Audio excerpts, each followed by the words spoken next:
Spectrum आधुनिक भारत का इतिहास। अध्याय 15 गांधी का अभ्युदय। प्रथम विश्व युद्ध की समाप्ति के पश्चात राष्ट्रीय तथा अंतर्राष्ट्रीय परिदृश्य पर विभिन्न शक्तियों का प्रादुर्भाव हुआ।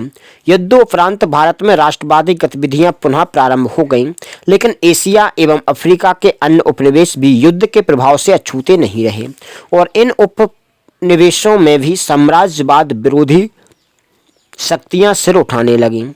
ब्रिटिश शासन के खिलाफ चल रहे भारतीय स्वतंत्रता आंदोलन ने इस समय एक निर्णायक मोड़ लिया। इसका सबसे प्रमुख कारण था भारतीय राजनीतिक परिदृश्य पर महात्मा गांधी का अभ्युदय। राष्ट्रीय आंदोलन में महात्मा गांधी के प्रवेश के बाद इनके जनाधार एवं लोकप्रियता में अपार वृद्धि हुई तथा यह संपूर्ण भारतीय जनमानस का आंदोलन बन गया। राष्ट्रवाद के पुनः जीवंत होने के कारण युद्धोपरांत भारत में उत्पन्न दशाओं और विदेशी प्रभावों ने ऐसी स्थिति उत्पन्न की जिसने विदेशी शासन के विरुद्ध एक राष्ट्रीय असंतोष को जन्म दिया। युद्धोपरांत उत्पन्न हुई आर्थिक कठिनाइयां। भारत ने ब्रिटिश युद्ध में जान माल का योगदान किया। विभिन्न मोर्चों पर हजारों भारतीयों ने अपनी जान गंवाई। भारतीयों पर कर वृद्धि करके सेना के लिए खाद्य आपूर्ति और हथियारों की व्यवस्था की गई। जब युद्ध समाप्त हुआ, भारतीय जनमानस का प्रत्येक वर्ग विभिन्न मोर्चों पर संकटों का सामना कर रहा था। उद्योग मूल्यों में अत्यधिक वृद्धि। इसके पश्चात भारतीय उद्योगों में विदेशी पूंजी निवेश को प्रोत्साहन देने के कारण भारतीयों के स्वामित्व वाले उद्योगों में इसका काफ़ी बुरा प्रभाव पड़ा। इसके फलस्वरूप कई उद्योग न केवल रुग्णता के शिकार हो गए बल्कि बंद भी हो गए। फलतः भारतीय उद्योगपति सरकार से सहायता तथा उनके उत्पादों के विरुद्ध आयात को बंद किए जाने की मांग करने लगे। दस्तकार और शिल्पकार। अंग्रेजी शासन के कारण यह वर्ग बर्बाद हो गया। ये लोग जहाँ एक ओर भारी संख्या में बेरोजगार हो गए, वहीं दूसरी ओर महंगाई की इन पर दोहरी मार पड़ी। किसान भारी कुपोषण तथा निर्धनता से त्रस्त थे। एक किसी ऐसे अवसर की प्रतीक्षा में थे जिसमें वे अपने विरोध स्वर को मुखरित कर सकें। सैनिक। विदेशों में नियुक्त भारतीय सैनिक युद्ध के पश्चात जब वापस आए तो उन्होंने अपने युद्ध के अनुभवों को भारतीय लोगों को सुनाए तथा उन्हें साम्राज्यवाद का विरोध करने हेतु प्रोत्साहित किया। अपने देश वापस लौटने पर वे इस बात से आश्चर्यचकित थे कि वे आर्थिक रूप से नष्ट हो चुके हैं और उनकी स्वतंत्रता से पहले से अधिक कमी आई है। शिक्षित शहरी वर्ग। यह वर्ग बेरोजगारी की समस्या से बुरी तरह पीड़ित था और साथ ही साथ अंग्रेजों द्वारा नस्लवाद की भावना से भी आहत था। इन कठिनाइयों से भारतीयों का लगभग हर वर्ग त्रस्त था तथा ब्रिटिश शासकों की अकर्मण्यता ने इसे और बदतर बना दिया। फलतः समाज का हर वर्ग आंदोलन में भागीदारी हेतु उद्वेलित हो उठा। युद्ध में सहयोग के बदले राजनीतिक लाभ की अपेक्षा। ब्रिटिश युद्ध में भारतीयों का योगदान बेहद व्यापक था, तथापि उन्हें इसके बदले में किसी प्रकार का लाभ नहीं मिला। गांधी जी एवं अधिकतर राष्ट्रवादियों ने ब्रिटिश युद्ध में व्यापक सहयोग किया और युद्ध मोर्चों पर बड़ी संख्या में भारतीय जवानों ने अपने प्राणों की आहुति दी। इसलिए युद्धोपरांत भारतीयों की ब्रिटिश सरकार से राजनीतिक लाभों की प्राप्ति की उच्च आकांक्षाएं थीं और इसने भी देश में पुनः राष्ट्रवाद के वातावरण का सृजन किया। विश्वव्यापी साम्राज्यवाद से राष्ट्रवादियों का मोह भंग होना। युद्ध में सम्मिलित सभी साम्राज्यवादी राष्ट्रों ने अपने उपनिवेशों को विभिन्न आश्वासन दिए। उन्होंने आश्वासन दिलाया कि युद्धोपरांत सभी उपनिवेशों में लोकतंत्र एवं आत्मनिर्णय का नया युग प्रारंभ किया जाएगा। युद्ध में सम्मिलित दोनों पक्षों ने एक दूसरे को कलंकित करने का भरपूर प्रयास किया तथा एक दूसरे के अत्याचारी अमानवीय कार्यों तथा उपनिवेशवादी तथा शोषणात्मक ब्यूरों को सार्वजनिक किया। किंतु शीघ्र ही पेरिस शांति सम्मेलन तथा कुछ अन्य तत्कालिक शांति सम्मेलनों से साम्राज्यवादियों की यह मंशा स्पष्ट हो गई कि वे अपने उपनिवेशों में अपनी पकड़ ढीली नहीं करना चाहते। इन सम्मेलनों में वे विजित उपनिवेशों को बांटने में जुट गए। युद्ध में अंग्रेजों की सांस्कृतिक तथा सैन्य श्रेष्ठता का मिथक टूट गया। इन सभी के परिणाम स्वरूप युद्धोपरांत एशिया तथा अफ्रीका के विभिन्न देशों यथा तुर्की, मिस्र, Iran, Afghanistan, Burma, Malaya, Philippines, Indonesia, Hind चीन तथा कोरिया इत्यादि में उग्र राष्ट्रवादी गतिविधियां प्रारंभ हो गईं।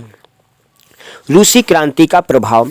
7 नवंबर 1917 को संपन्न हुई रूस की क्रांति में बोल्शेविक दल के समर्थकों ने रूस के निरंकुश स्वेच्छाचारी व अत्याचारी जार शाही का शासन समाप्त कर दिया तथा व्लादिमीर इलिच यूलियानोव या लेनिन के नेतृत्व में प्रथम समाजवादी राज्य सोवियत संघ की स्थापना की। सोवियत संघ ने शीघ्र ही चीन तथा एशिया के अन्य भागों से जार शाही के साम्राज्यवादी अधिकारों को समाप्त करने की घोषणा की तथा जार शाही के अधीन सभी एशियाई उपनिवेशों को आत्मनिर्णय के अधिकार दिए तथा उनकी सीमाओं के साथ उन्हें समान दर्जा प्रदान किया। इस क्रांति से यह बात सिद्ध हो गई कि जन समूह की एकता में अपार शक्ति है तथा वह जार जैसी निष्ठुर महाशक्ति का समूल भी नाश कर सकती है। इस क्रांति से यह संदेश भी मिला कि संगठित, संयुक्त एवं दृढ़ निश्चयी जनसमूह किसी भी साम्राज्यवादी शासन को समाप्त कर सकता है। भारत में अंग्रेज किसी प्रकार के शक्ति का बंटवारा नहीं चाहते थे तथा वे भारतीयों को प्रशासन में भागीदारी बनाए जाने के किसी भी प्रयास के विरुद्ध थे। उनकी नीति भारतीयों को लालच या भ्रम में रखकर उन पर शासन करते रहने की थी। ब्रिटेन महायुद्ध के समय की राष्ट्रवादी क्रांतिकारी गतिविधियों से अत्यंत रुष्ट था तथा वह किसी भी प्रकार उन्हें भुलाने के लिए तैयार न था। फलतः कांग्रेस के उदारवादियों को संतुष्ट करने के लिए उसने एक ओर 1919 में मॉन्टेग्यू चेम्सफोर्ड सुधार प्रस्तुत किए, वहीं दूसरी ओर क्रांतिकारियों का दमन करने के लिए रूलेट एक्ट बनाया। मॉन्टेग्यू चेम्सफोर्ड सुधार और भारत सरकार अधिनियम 1919। अगस्त घोषणा के पश्चात मॉन्टेग्यू के साथ एक उच्च स्तरीय दल स्थिति का अध्ययन करने भारत आया। दल के अध्ययन के आधार पर जुलाई 1918 में मॉन्टेग्यू चेम्सफोर्ड रिपोर्ट प्रकाशित की गई। यह रिपोर्ट 1919 के भारत सरकार अधिनियम का आधार बनी। इसी के आधार पर ब्रिटिश संसद ने 1919 में भारत के औपनिवेशिक प्रशासन के लिए नया विधान बनाया, जो 1921 में क्रियान्वित किया गया। 1919 का अधिनियम भारत के विकास में एक दौर का सूचक था, जिसकी विशेषता थी उत्तरदायी शासन की प्रगति। भारत सरकार अधिनियम 1919 बनाने के लिए उत्तरदायी कारक। पहला, भारतीय परिषद अधिनियम 1909 से कांग्रेस के नरम दल के सदस्य संतुष्ट नहीं हुए थे। दूसरा, प्रथम महायुद्ध में भारतीयों ने अंग्रेजी सरकार को पूर्ण सहयोग दिया था, फलतः युद्धोपरांत उन्हें ऐसे किसी अधिनियम की आशा थी। तीसरा, कांग्रेस लीग समझौता। चौथा, भारतीयों द्वारा स्वशासन की तीव्र मांग। पांचवा, लॉर्ड मॉन्टेग्यू जैसे उदार व्यक्ति का भारत सचिव पद पर नियुक्त होना इत्यादि।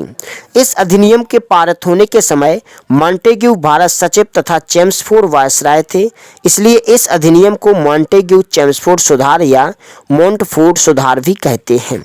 मॉन्टेग्यू चेम्सफोर्ड सुधार की मुख्य विशेषताएं। मॉन्टेग्यू चेम्सफोर्ड सुधार की मुख्य धाराएं इस प्रकार थीं। प्रांतीय सरकार, द्वैत शासन प्रणाली की शुरुआत, कार्यपालिका। पहला, द्वैत शासन प्रणाली वर्ष 1919 के अधिनियम की सबसे मुख्य विशेषता थी। प्रांतों में उत्तरदायी सरकार की स्थापना के लिए द्वैत शासन व्यवस्था की शुरुआत। इस प्रणाली के जन्मदाता सर लियोनेल कॉर्टेस थे, जिन्होंने सर भूपेंद्र नाथ बसु के लिए एक सत्र में इस व्यवस्था का स्पष्टीकरण किया था। इस व्यवस्था को लॉर्ड मॉन्टेग्यू तथा चेम्सफोर्ड ने अपना कर प्रांतीय सरकारों में पूर्ण स्थान दिया। इस प्रणाली के आधार पर प्रांतीय कार्यकारिणी परिषद को दो भागों में विभक्त किया गया। पहले भाग में गवर्नर तथा उसकी कार्यकारिणी के सदस्य तथा दूसरे भाग में गवर्नर तथा उसके मंत्रीगण थे। दूसरा, प्रांतीय विषयों को दो भागों में विभाजित किया गया। का, आरक्षित विषय तथा खा, हस्तांतरित विषय। आरक्षित विषयों में सभी महत्वपूर्ण विषय जैसे कानून एवं व्यवस्था, वित्त, भू राजस्व, सिंचाई, खनिज संसाधन इत्यादि सम्मिलित थे तथा हस्तांतरित विषयों में शिक्षा, स्वास्थ्य, स्थानीय प्रशासन, उद्योग, कृषि तथा आबकारी इत्यादि शामिल थे। आरक्षित विषयों का शासन गवर्नर अपनी कार्यकारी परिषद की सलाह से तथा हस्तांतरित विषयों का भारतीय मंत्रियों की सलाह से करता था। तीसरा, मंत्री विस्थापिका के प्रति उत्तरदायी थे तथा यदि विस्थापिका उनके विरुद्ध अविश्वास प्रस्ताव पारित कर दे तो उन्हें त्यागपत्र देना पड़ता था, जबकि गवर्नर की कार्यकारी परिषद के सदस्य विस्थापिका के प्रति उत्तरदायी नहीं थे। चौथा, प्रांतों में संवैधानिक तंत्र के विफल होने पर गवर्नर राज्य के प्रशासन एवं हस्तांतरित विषयों का दायित्व अपने ऊपर ले सकता था। नंबर 5, भारत सचिव तथा गवर्नर जनरल आवश्यकता पड़ने पर आरक्षित विषयों में हस्तक्षेप कर सकते थे, किंतु हस्तांतरित विषयों में उन्हें हस्तक्षेप करने की शक्ति नहीं थी। व्यवस्थापिका। पहला, प्रांतीय व्यवस्थापिका सभाओं की सदस्य संख्या में बहुत वृद्धि कर दी गई। इन सदस्यों में 70% सदस्य निर्वाचित होते थे। दूसरा, मताधिकार में वृद्धि कर दी गई तथा सांप्रदायिक निर्वाचन पद्धति का और ज़्यादा विस्तार कर दिया गया। नंबर 3, महिलाओं को भी वोट देने का अधिकार प्रदान किया गया। नंबर 4, प्रांतीय व्यवस्थापिका सभाएं किसी भी प्रस्ताव को प्रस्तुत कर सकती थीं, किंतु उन्हें पारित होने के लिए गवर्नर की सहमति अनिवार्य थी। गवर्नर को प्रस्तावों को अस्वीकार करने तथा अध्यादेश जारी करने का अधिकार था। नंबर 5, व्यवस्थापिका सभाओं के सदस्य बजट को अस्वीकार कर सकते थे, किंतु गवर्नर आवश्यक समझे तो सदस्यों की अनुमति के बिना भी उसे पास कर सकता था। नंबर 6, सदस्यों को बोलने का अधिकार तथा स्वतंत्रता थी। नंबर 7, प्रांतीय परिषदों को अब विधान परिषदों की संज्ञा दी गई। केंद्रीय सरकार अनुत्तरदायी शासन की व्यवस्था यथावत। कार्यपालिका। पहला, गवर्नर जनरल मुख्य कार्यपालिका अधिकारी था। दूसरा, सभी विषयों को 2 भागों में बांटा गया, का केंद्रीय, खा प्रांतीय। तीसरा, गवर्नर जनरल की कार्यकारिणी में 8 सदस्यों में 3 भारतीय नियुक्त किए गए और उन्हें विधि, शिक्षा, श्रम, स्वास्थ्य तथा उद्योग विभाग सौंप दिए गए। नंबर 4, प्रांतों के आरक्षित विषयों में गवर्नर जनरल को पूर्ण अधिकार प्राप्त था। नंबर 5, गवर्नर जनरल को मांगों, ग्रांट्स पर कटौती का अधिकार था। साथ ही वह केंद्रीय व्यवस्थापिका द्वारा अस्वीकार किए गए प्रस्तावों को पारित कर अध्यादेश जारी कर सकता था। व्यवस्थापिका। पहला, केंद्रीय व्यवस्थापिका को 2 सदनीय संस्था बना दिया गया, का केंद्रीय विधानसभा तथा खा राज्य परिषद। केंद्रीय विधानसभा निम्न सदन थे तथा राज्य परिषद उच्च सदन। केंद्रीय विधानसभा की सदस्य संख्या 145 थी, जिनमें 104 निर्वाचित तथा 41 मनोनीत किए जाने की व्यवस्था थी। 104 निर्वाचित सदस्यों में से 52 सामान्य, 30 मुसलमान, 2 सिख और 20 विशेष सदस्य थे, जबकि उच्च सदन या राज्य परिषद की सदस्य संख्या 60 थी, जिसमें 26 मनोनीत एवं 34 निर्वाचित थे। 34 निर्वाचित सदस्यों में 20 सामान्य, 10 मुसलमान, 3 यूरोपीय और 1 सिख था। दूसरा, राज्य परिषद का कार्यकाल 5 वर्ष था तथा केवल पुरुष मेल ही इसके सदस्य बन सकते थे, जबकि केंद्रीय विधानसभा का कार्यकाल 3 वर्ष था, परंतु इसे गवर्नर जनरल की इच्छा पर बढ़ाया भी जा सकता था।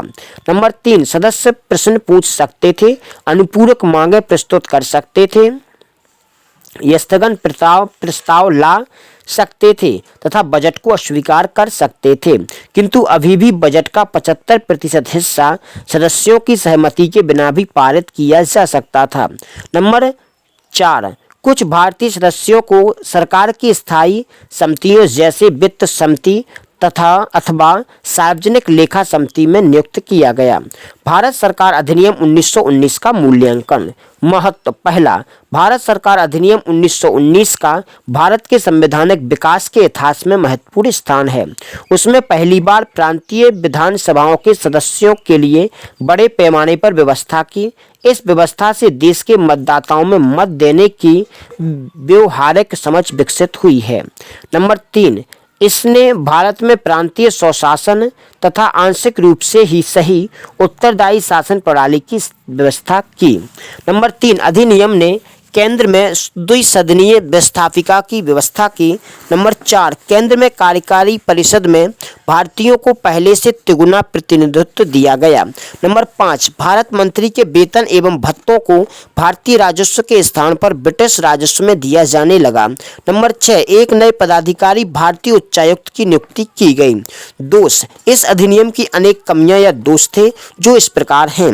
पहला, मताधिकार बहुत सीमित था। दूसरा, केंद्र में सदस्यों का गवर्नर जनरल एवं उसकी कार्यकारी परिषद पर कोई नियंत्रण नहीं था। नंबर 3, केंद्र में विषयों का विभाजन संतोषजनक नहीं था। नंबर 4, केंद्रीय व्यवस्थापिका के लिए प्रांतों के मध्य सीटों का बंटवारा प्रांतों के महत्व पर आधारित था, जैसे पंजाब का सैनिक महत्व एवं बंबई का वाणिज्यिक महत्व। नंबर 5, प्रांतीय स्तर पर प्रशासन का 2 स्वतंत्र भागों में बंटवारा राजनीति के सिद्धांत तथा व्यवहार के विरुद्ध था। विषयों का आरक्षित तथा हस्तांतरित होना भी अव्यवहारिक था। नंबर 6, प्रांतीय मंत्रियों का वित्त, फाइनेंस एवं नौकरशाही पर कोई नियंत्रण नहीं था। इससे कालांतर में दोनों के मध्य टकराव बढ़ गया। नौकरशाही मंत्रियों की अवहेलना भी करता था तथा महत्वपूर्ण विषयों पर मंत्रियों से मंत्रणा नहीं की जाती थी। यथार्थ में मंत्रियों पर गवर्नर का पूर्ण नियंत्रण था। नंबर 7, संयुक्त उत्तरदायित्व का पूर्ण अभाव था। प्रमुख विचार, जब मंत्रिमंडल ने उत्तरदायी शासन का उल्लेख किया तो संभवतः ये 500 वर्ष पुराने समय के बारे में चिन्हित कर रहे थे। ये लॉर्ड कर्जन कह रहा था। फिर सुभाष चंद्र बोस ने ये कहा था कि 1919 का अधिनियम भारतीयों के लिए बेड़ियों का नया जाल था। महात्मा गांधी ने कहा कि मॉन्टफोर्ट सुधार भविष्य में भी भारत के आर्थिक शोषण तथा उसे परतंत्र बनाए रखने की प्रक्रिया के ही अंग थे। और केवी रेड्डी जो मद्रास के मंत्री थे, द्वैत शासन के दोषों के संबंध में इन्होंने कहा था कि मैं विकास मंत्री था किंतु मेरे अधीन वन विभाग नहीं था। मैं सिंचाई मंत्री था किंतु मेरे अधीन सिंचाई विभाग नहीं था। अधिनियम के संबंध में कांग्रेस की प्रतिक्रिया। 1918 में बंबई में कांग्रेस का विशेष अधिवेशन हसन इमाम की अध्यक्षता में आयोजित किया गया, जिसमें 1919 के भारत सरकार अधिनियम को निराशाजनक एवं असंतोषकारी घोषित किया गया। अधिवेशन में कांग्रेसियों ने प्रभावी स्वशासन की मांग की। गांधी जी का अभ्युदय, प्रारंभिक जीवन तथा दक्षिण अफ्रीका में सत्य का प्रयोग। मोहनदास करमचंद गांधी का जन्म 2 अक्टूबर 1869 को गुजरात के काठियावाड़ में पोरबंदर नामक शहर में हुआ था। उनके पिता काठियावाड़ के दीवान थे। इंग्लैंड से बैरिस्टरी पास करने के उपरांत वे गुजरात के एक व्यापारी दादा अब्दुल्ला का मुकदमा लड़ने दक्षिण अफ्रीका गए।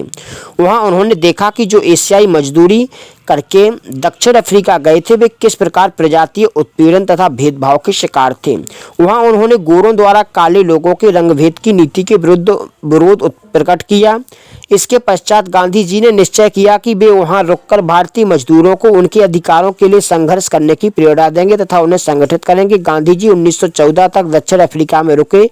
तत्पश्चात वे भारत वापस आए। दक्षिण अफ्रीका के में कार्यरत भारतीय 3 वर्गों में संगठित थे।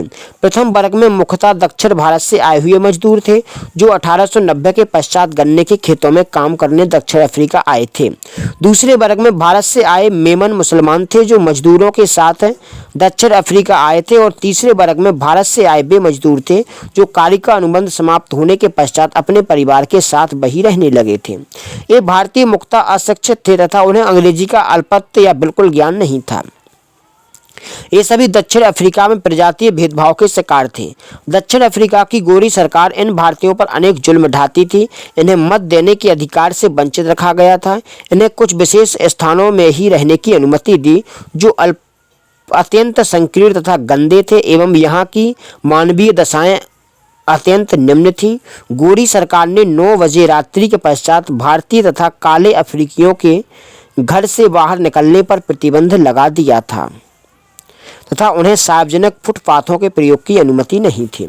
संघर्ष का उदारवादी चरण 1894 से 1906। इस चरण में गांधी जी ने दक्षिण अफ्रीकी सरकार को याचिकाएं एवं प्रार्थना पत्र सौंपने की नीति अपनाई। उन्होंने ब्रिटेन को भी इस संबंध में अनेक प्रार्थना पत्र भेजे।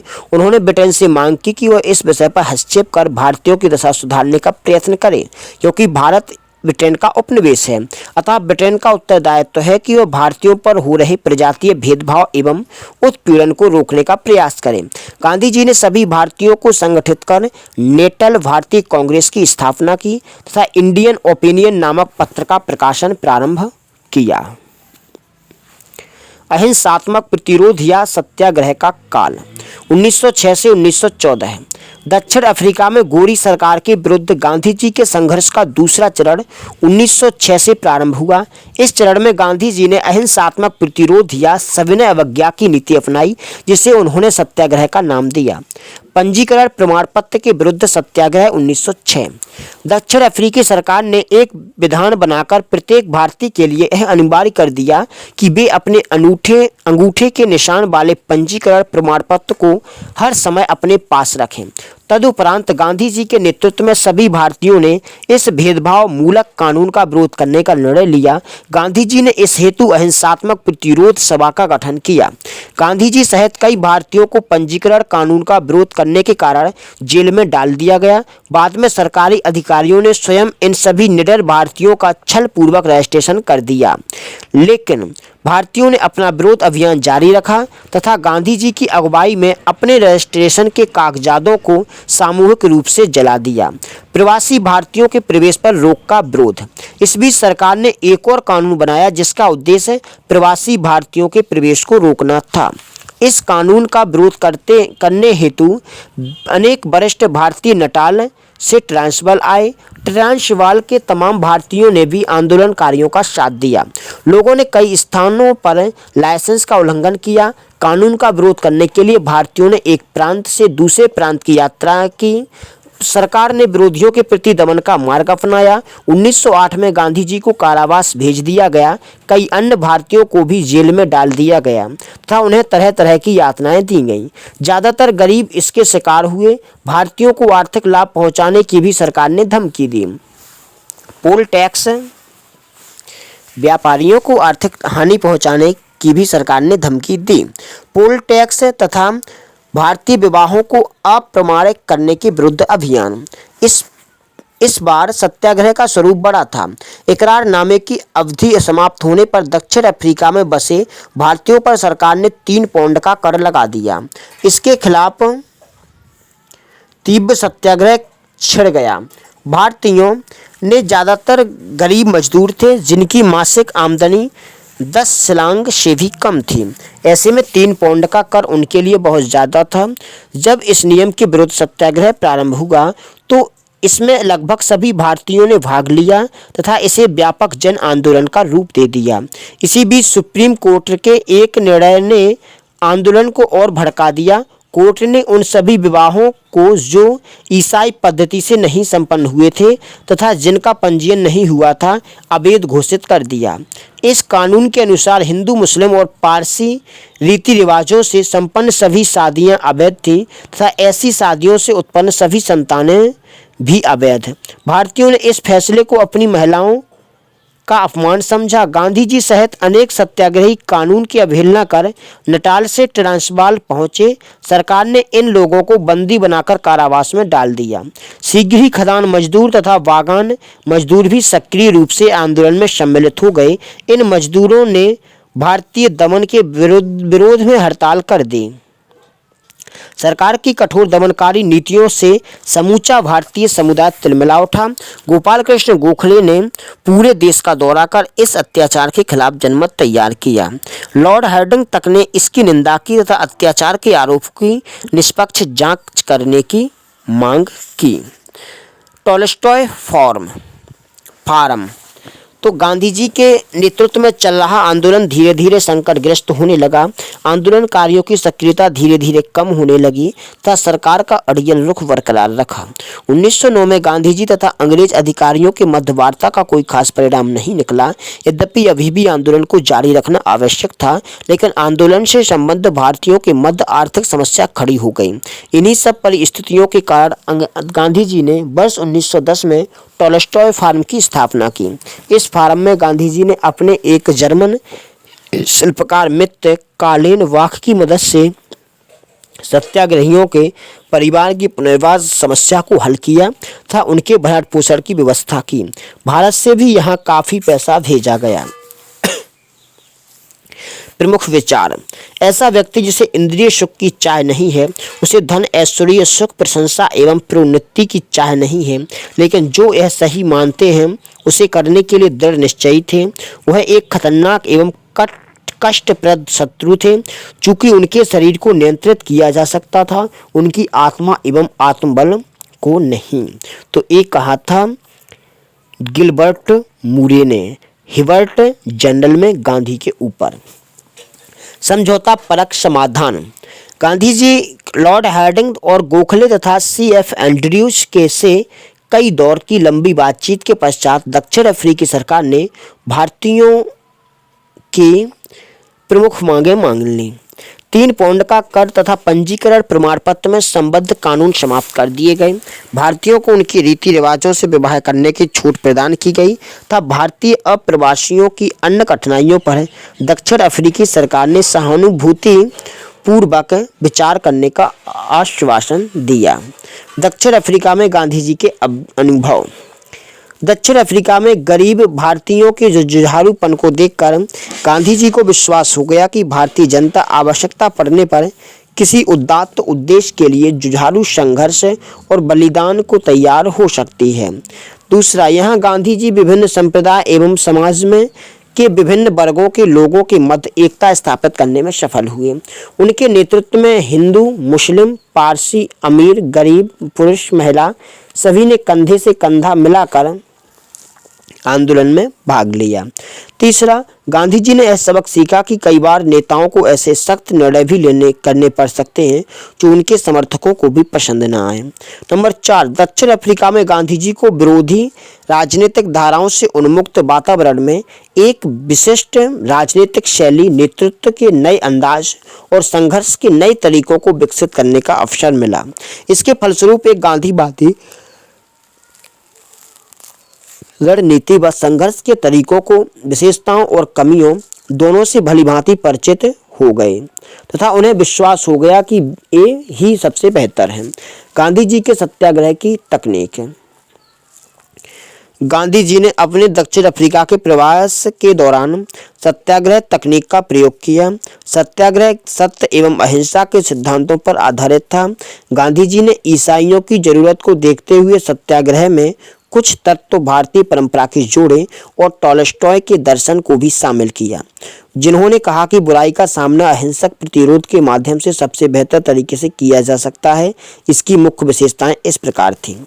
एक सत्याग्रही यह विचार कभी नहीं करता कि गलत क्या है, वह सदैव सच्चा, अहिंसक एवं निडर रहता है। एक सत्याग्रही असहयोग एवं बहिष्कार के सिद्धांत पर काम करता है। सत्याग्रह की पद्धति में करों का भुगतान न करना और प्राधिकार के सम्मान और स्थिति में कमी करना। सत्याग्रही के बुराई के विरुद्ध संघर्ष करते समय सभी प्रकार की यातनाएं सहने की शक्ति होनी चाहिए। ये यातनाएं सत्य के लिए उसकी अशक्ति का एक हिस्सा है। बुराई के विरुद्ध संघर्ष की प्रक्रिया में एक सच्चा सत्याग्रही बुराई करने वाले से अनुराग रखता है, घृणा या द्वेष नहीं। एक सच्चा सत्याग्रही बुराई के सामने सिर कभी नहीं झुकाता, उसका परिणाम चाहे कुछ भी हो। केवल बहादुर एवं दृढ़ निश्चयी व्यक्ति ही सच्चा सत्याग्रही बन सकता है। सत्याग्रह कायर और दुर्बल लोगों के लिए नहीं है। कायर व्यक्ति हिंसा का सहारा लेता है, जिसका सत्याग्रह में कोई स्थान नहीं है। अन्य शब्दों में साध्य से साधनों को न्यायसंगत नहीं ठहराया जा सकता, अतः सही साध्य के लिए साधनों का पवित्र होना आवश्यक है। गांधी जी की भारत वापसी। गांधी जी जनवरी 1915 में भारत लौटे। दक्षिण अफ्रीका में उनके संघर्ष और उनकी सफलताओं ने उन्हें भारत में अत्यंत लोकप्रिय बना दिया था। न केवल शिक्षित भारतीय अपितु जन सामान्य भी गांधी जी के बारे में भली भांति परिचित हो चुका था। गांधी जी ने निर्णय लिया कि वे अगले 1 वर्ष तक समूचे देश का भ्रमण करेंगे तथा जन सामान्य की यथास्थिति का स्वयं अवलोकन करेंगे। उन्होंने यह भी निर्णय लिया कि फिलहाल और किसी राजनीतिक मुद्दे पर कोई राजनीतिक सार्वजनिक कदम नहीं उठाएंगे। भारत की तत्कालीन सभी राजनीतिक विचारधाराओं से गांधी जी असहमत थे। नरमपंथी राजनीति से उनकी आस्था पहले ही खत्म हो चुकी थी तथा वे होम रूल आंदोलन की इस रणनीति के भी खिलाफ थे कि अंग्रेजों पर कोई भी मुसीबत उनके लिए एक अवसर है। यद्यपि होम रूल आंदोलन इस समय काफ़ी लोकप्रिय था, किंतु इसके सिद्धांत गांधी जी के विचारों से मेल नहीं खाते थे। उनका मानना था कि ऐसे समय में जबकि ब्रिटेन प्रथम विश्व युद्ध में उलझा हुआ है, होम रूल आंदोलन को जारी रखना अनुचित है। उन्होंने तर्क दिया कि इन परिस्थितियों में राष्ट्रवादी लक्ष्यों को प्राप्त करने का सर्वोत्तम मार्ग है अहिंसक सत्याग्रह। उन्होंने स्पष्ट शब्दों में घोषित किया कि जब तक कोई राजनीतिक संगठन सत्याग्रह के मार्ग को नहीं अपनाएगा, तब तक वे ऐसे किसी भी संगठन से संबद्ध नहीं हो सकते। रोलट सत्याग्रह प्रारंभ करने से पहले 1917 और 1918 के आरंभ में गांधी जी ने 3 संघर्षों चंपारण आंदोलन बिहार और अहमदाबाद और खेड़ा दोनों गुजरात सत्याग्रह में हिस्सा लिया। ये तीनों ही आंदोलन भारत स्थानीय आर्थिक मांगों से संबद्ध थे। इसमें अहमदाबाद का आंदोलन औद्योगिक मजदूरों का आंदोलन था तथा चंपारण और खेड़ा किसान आंदोलन थे। चंपारण सत्याग्रह 1917 प्रथम सविनय अवज्ञा। चंपारण का मामला काफ़ी पुराना था। 19वीं शताब्दी के प्रारंभ में गोरे बागान मालिकों ने किसानों से एक अनुबंध करा लिया, जिसके अंतर्गत किसानों को अपनी भूमि के 3/20वें हिस्से में नील की खेती करना अनिवार्य था। यह व्यवस्था तिनकठिया पद्धति के नाम से जानी जाती थी। 19वीं सदी के अंत में जर्मनी में रासायनिक रंगों डाई का विकास हो गया, जिसने नील को बाजार से बाहर खदेड़ दिया। इसके कारण चंपारण के बागान मालिक नील की खेती बंद करने को विवश हो गए। किसान भी मजबूरन नील की खेती में से छुटकारा पाना चाहते थे, किंतु परिस्थितियों को देखकर गोरे बागान मालिक किसानों की व्यवस्था का फायदा उठाना चाहते थे। उन्होंने दूसरी फसलों की खेती करने के लिए किसानों को अनुबंध से मुक्त करने की एवज में लगान व अन्य करों की दरों में अत्यधिक वृद्धि कर दी। इसके अतिरिक्त उन्होंने अपने द्वारा तय की गई दरों पर किसानों को अपने उत्पाद बेचने के लिए बाध्य किया। चंपारण से जुड़े एक प्रमुख आंदोलनकारी राजकुमार शुक्ल ने गांधी जी को चंपारण बुलाने का फैसला किया। फलतः गांधी जी राजेंद्र प्रसाद, बृजकिशोर, मजहर उल हक, महादेव देसाई, नरहरि पारीख और जेबी कृपलानी के सहयोग से मामले की जांच करने चंपारण पहुंचे। गांधी जी के चंपारण पहुंचते ही अधिकारियों ने उन्हें तुरंत चंपारण से चले जाने का आदेश दिया, किंतु गांधी जी ने इस आदेश को मानने से इनकार कर दिया तथा किसी भी प्रकार के दंड को भुगतने का फैसला किया। सरकार के इस अनुचित आदेश के विरुद्ध गांधी जी द्वारा अहिंसात्मक प्रतिरोध या सत्याग्रह का यह मार्ग चुनना विरोध का सर्वोत्तम तरीका था। गांधी जी की दृढ़ता के सम्मुख सरकार विवश हो गई, अतः उसने स्थानीय प्रशासन को अपना आदेश वापस लेने तथा गांधी जी को चंपारण के गांव में जाने की छूट देने का निर्देश दिया।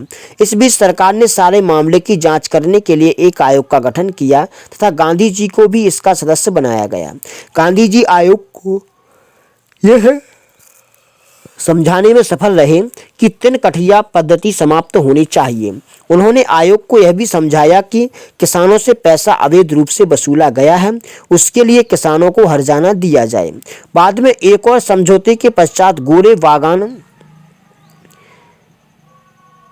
गोरे बागान मालिक अवैध वसूली का 25% हिस्सा किसानों को लौटाने पर राजी हो गए।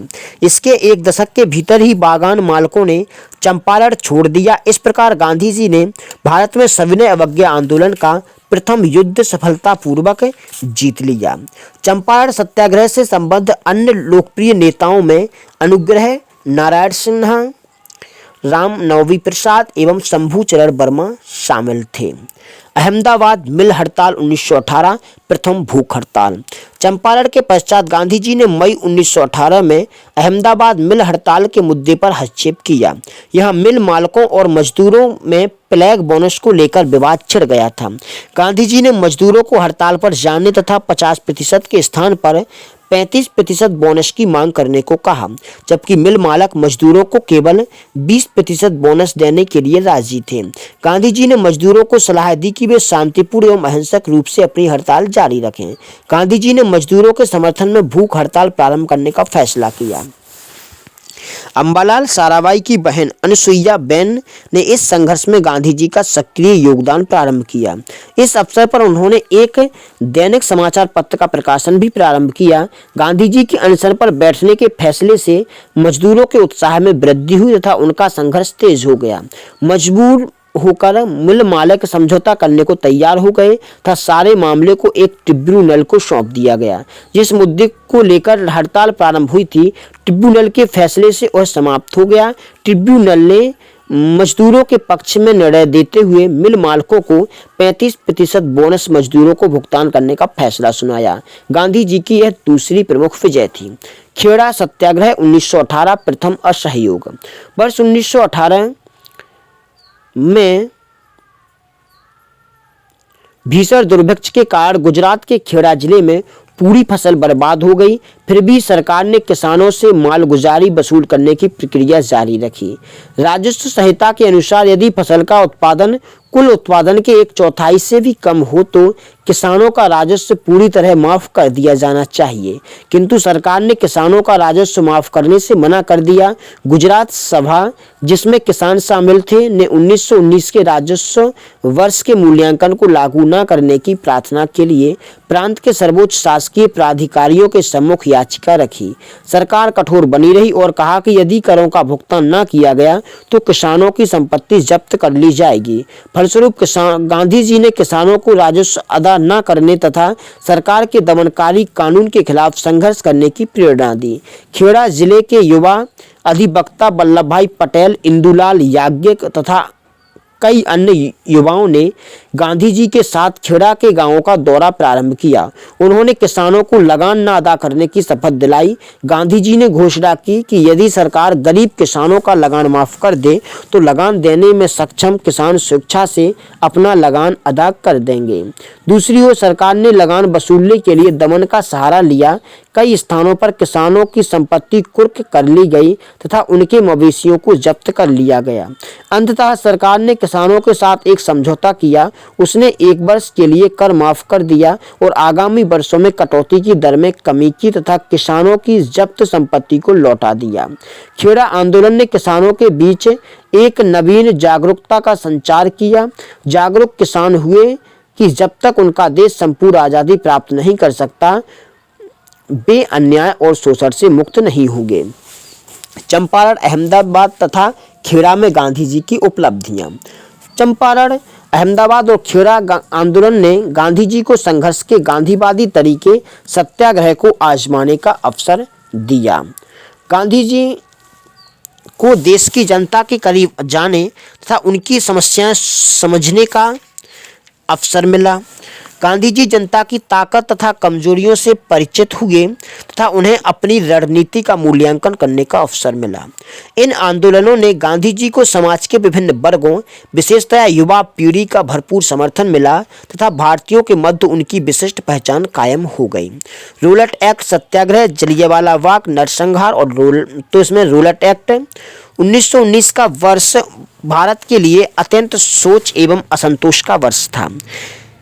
देश में फैल रही राष्ट्रीयता की भावना तथा क्रांतिकारी गतिविधियों को कुचलने के लिए ब्रिटेन को पुनः शक्ति की आवश्यकता थी, क्योंकि भारत के रक्षा अधिनियम की शक्ति समाप्त प्रायः थी।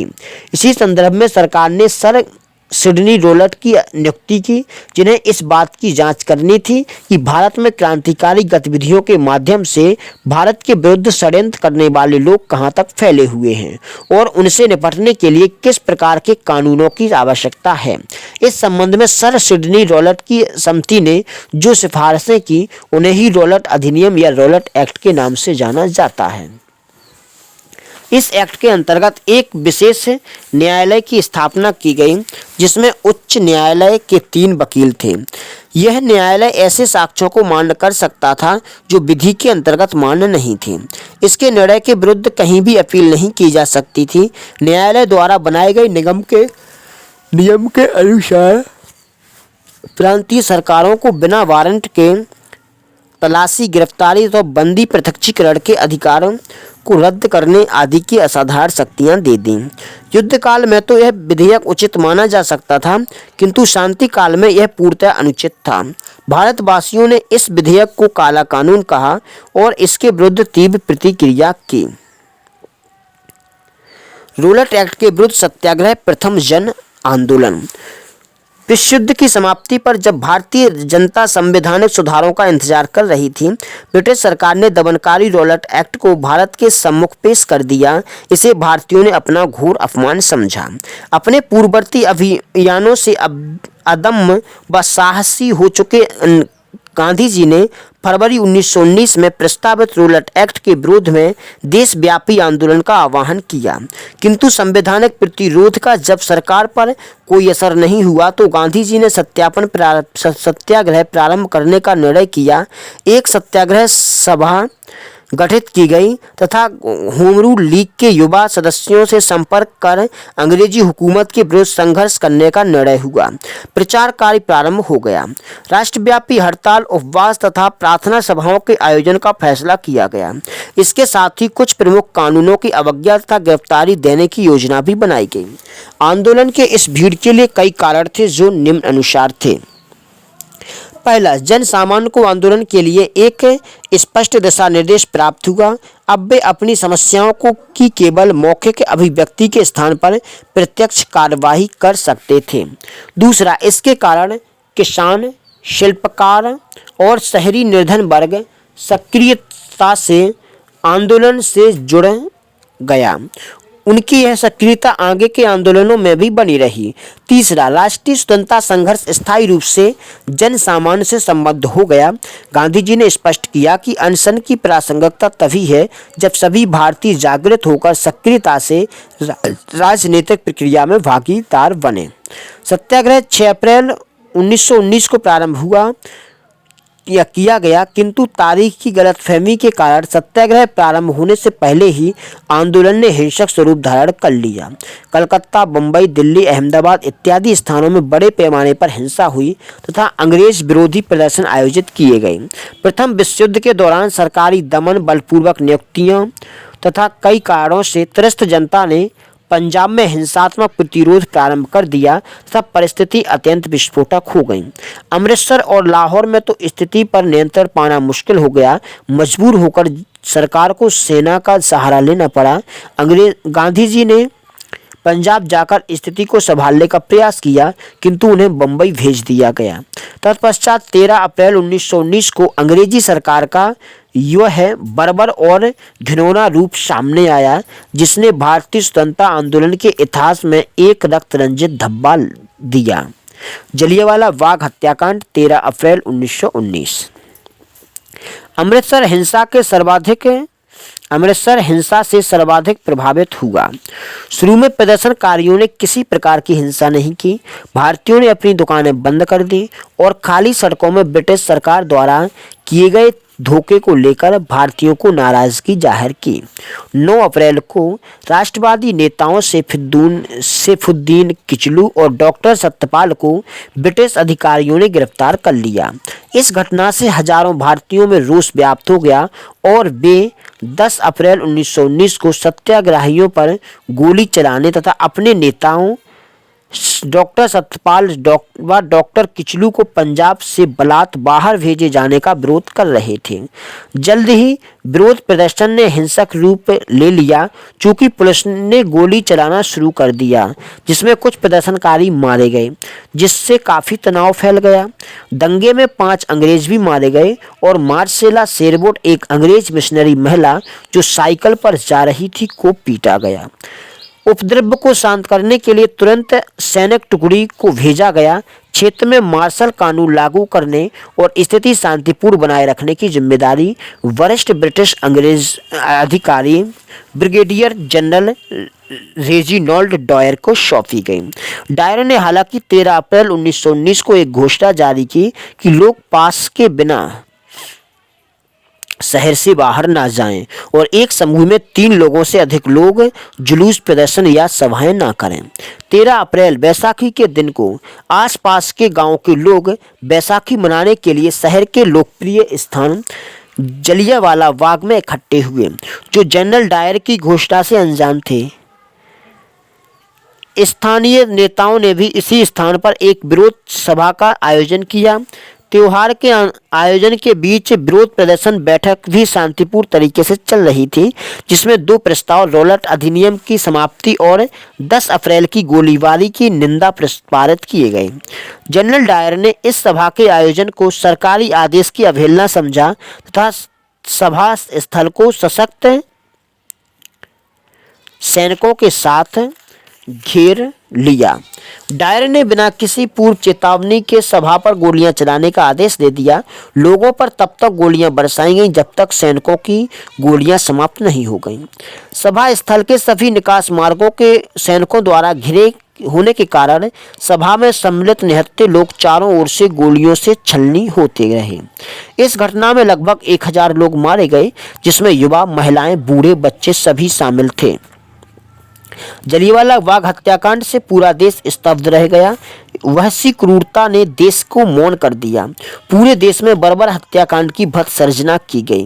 रविन्द्रनाथ टैगोर ने विरोध स्वरूप अपनी नाइटहुड की उपाधि त्याग दी तथा शंकर राम नायर ने वायसराय की कार्यकारिणी से त्यागपत्र दे दिया। अनेक स्थानों पर सत्याग्रहियों ने अहिंसा का मार्ग त्याग कर हिंसा का मार्ग अपनाया, जिससे 18 अप्रैल 1919 को गांधी जी ने अपना सत्याग्रह को समाप्त घोषित कर दिया।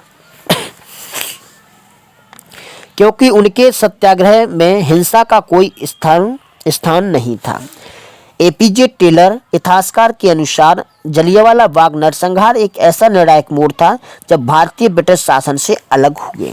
1919 की घटना ने पंजाब की प्रतिरोध या विरोध प्रदर्शन की राजनीति को आकार प्रदान किया।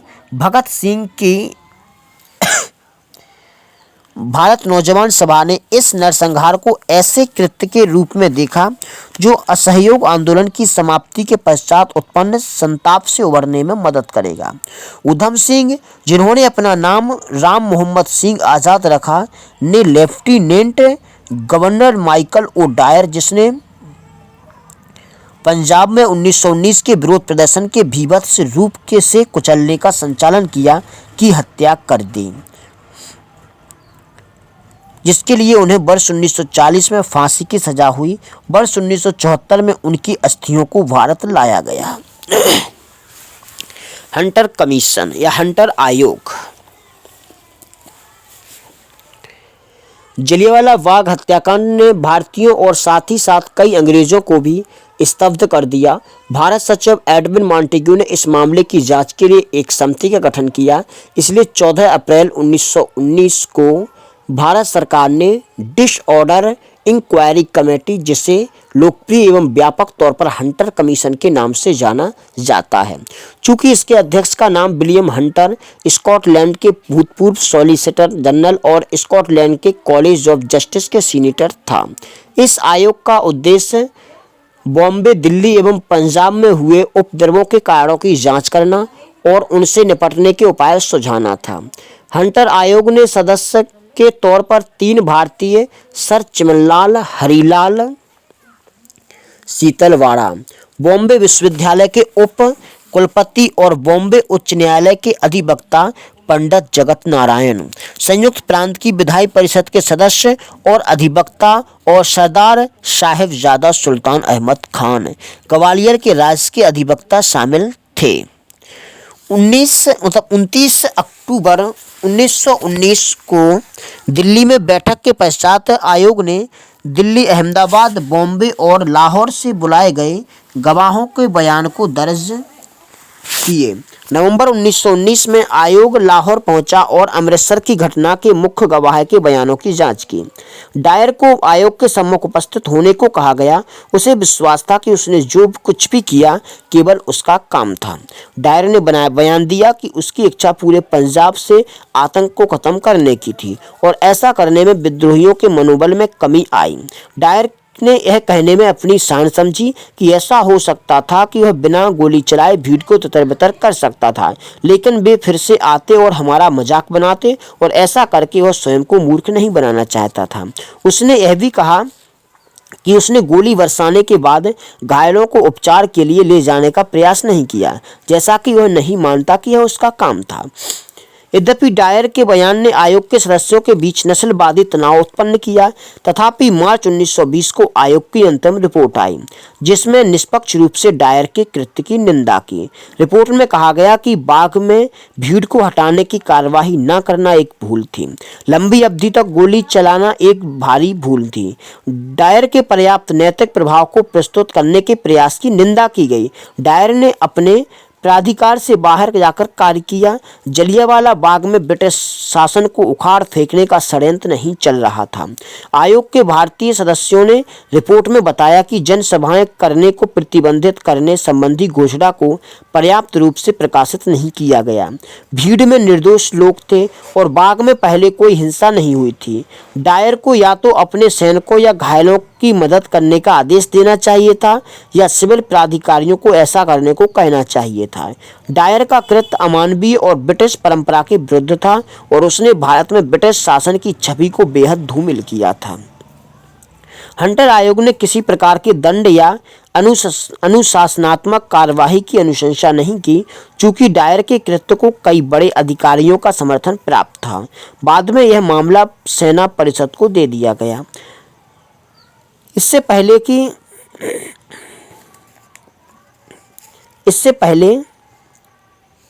कि हंटर आयोग अपनी कार्यवाही शुरू कर पाता, सरकार ने अपने अधिकारियों को सुरक्षा प्रदान करने के लिए क्षतिपूर्ति अधिनियम पारित कर दिया, जैसा कि इंडेमनिटी एक्ट को व्हाइट वॉशिंग बिल कहा गया, और मोतीलाल नेहरू एवं अन्य ने इसकी कड़ी निंदा की। इंग्लैंड में तत्कालीन युद्ध सचिव विंस्टन चर्चिल को इस रिपोर्ट की समीक्षा करने का कार्य सौंपा गया। हाउस ऑफ कॉमन्स में चर्चिल ने अमृतसर में घटी इस घटना की निंदा की। उन्होंने इसे शैतानी कार्य कहा। कैबिनेट में चर्चिल के साथ सहमति जताई कि डायर एक खतरनाक व्यक्ति था और उसे पद पर रहने नहीं दिया जाना चाहिए। डायर को अभ्यस्त करने के कैबिनेट के निर्णय को सेना परिषद को भेजा गया। अंततः डायर को अपनी ड्यूटी गलत तरीके से निभाने का दोषी पाया गया और 1920 में उसे पद से हटा दिया गया। उसे इंग्लैंड बुला लिया गया। उसके खिलाफ कोई कानूनी कार्रवाई नहीं की गई। उसे आधी तनख्वाह मिलती रही और सेना की पेंशन भी दी जाती रही। डायर की पूरी तरह निंदा नहीं की गई। हाउस ऑफ लॉर्ड्स ने डायर का पक्ष लिया और उसके समर्थन में एक प्रस्ताव पारित किया, और मॉर्निंग पोस्ट समाचार पत्र को बताया कि डॉलर के लिए 26,000 पाउंड की राशि जुटाई गई, और इस फंड से सबसे बड़ा योगदान रुडयार्ड किपलिंग ने किया। कांग्रेस का दृष्टिकोण।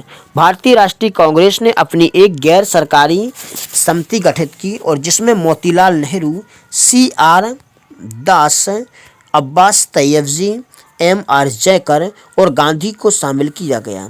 कांग्रेस ने इस घटना को लेकर अपना मत रखा। इसने डायर के अमानवीय कृत्य की निंदा की और कहा कि पंजाब में सैनिक शासन मार्शल लॉ लाना किसी भी प्रकार न्याय संगत नहीं था।